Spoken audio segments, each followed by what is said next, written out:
Hey everybody, still here for the Daily Market Pulse for this Monday, June 9, 2014. So we have stocks going higher once again. A little bit of a pullback late in the day, but nonetheless up higher once again, continuing following through on the rising window that occurred on Friday, and it did so in mixed volume.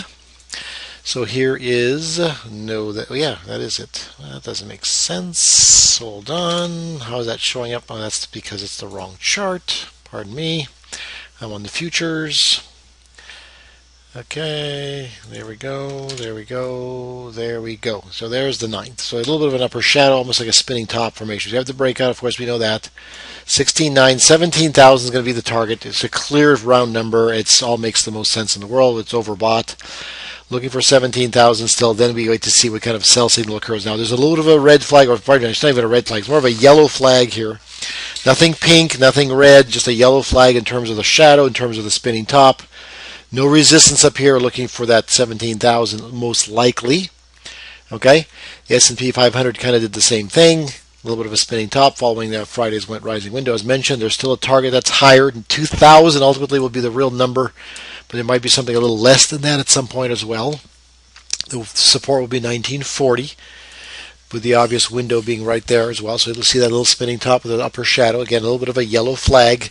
Same thing with the NASDAQ. It's into that 4340 resistance following the window on Friday as well. A little bit of an upper shadow, no big deal. Still room to the actual pivot area, the highs of the bearish engulfing at 4375. That's your next target. Support at the window at 4300 as mentioned. TSX. It met its target right under 15,000, so 14,900. It met it, but still looking for 15,000. Again, it's a really, really nice round number. Look for maybe something aggressive into it. They're going to drive, since they're so close, they'll drive it there.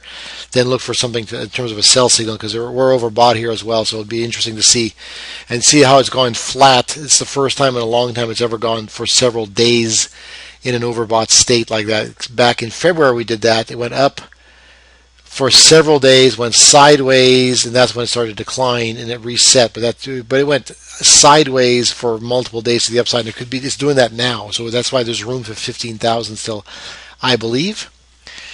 U.S. dollar, Canadian dollar,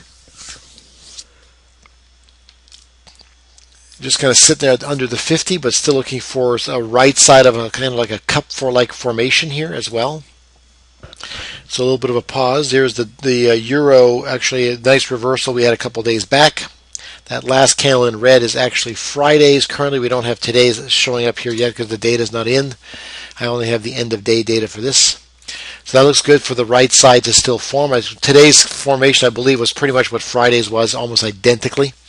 Treasuries in a September contract finding support here near 135, but doesn't look great. Rising 50, yes. If there's any kind of a bounce, it goes back to maybe 136 at most for the time being, because I think it's neutral. It's between the 20 and the 50 currently now, and there's nothing that says anything one way or the other unless it gets over 136 or below 134. Then we'll know more at that point. The yen holding support levels real nicely here with the bullish engulfing a couple days back. Still looking for a possible bounce higher into 98 plus. We'll see if that's the case.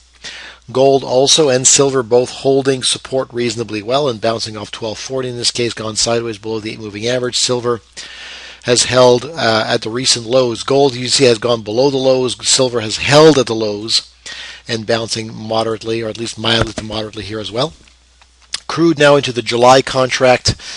There used to be a 104.50 resistance. You can see that red line. That's where those pivots from March and April were. Those were actually in this contract are actually a little bit lower, but 104.50 nonetheless. And look at the huge move.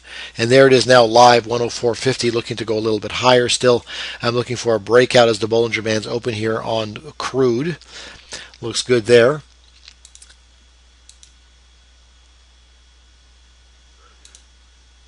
Let's see here what else we got going on.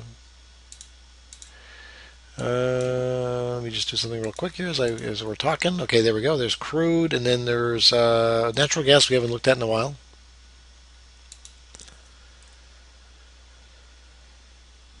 There's natural gas forming maybe a cup. So we're looking for a breakout above 485. So look for that. May as well look at copper. We typically look at that one on the weekly, but we'll look at this one on the daily here for a change. It's been a long time since we've looked at this one. So it came back into the 320 area, came back to test support in the supply area across 305, oversold, so looking for a bounce of some sort here at these levels. Small caps in the IWM, nice bounce, aggressive move into the next pivot, and the next targets really are more like 120 to 120.5 on the upside. And then the VIX, well, VIX is pretty subdued, below 12. Was up a little higher into the window at 1150, but has faded since that time back to 11. It's not often that it stays down here for very long, so it can get choppy, get back toward 12, 1250 potentially. But there's not much going on here until we probably reach those psychological levels I mentioned in the market. 17,000, 2,000, whatever, etc. All those levels we just talked about.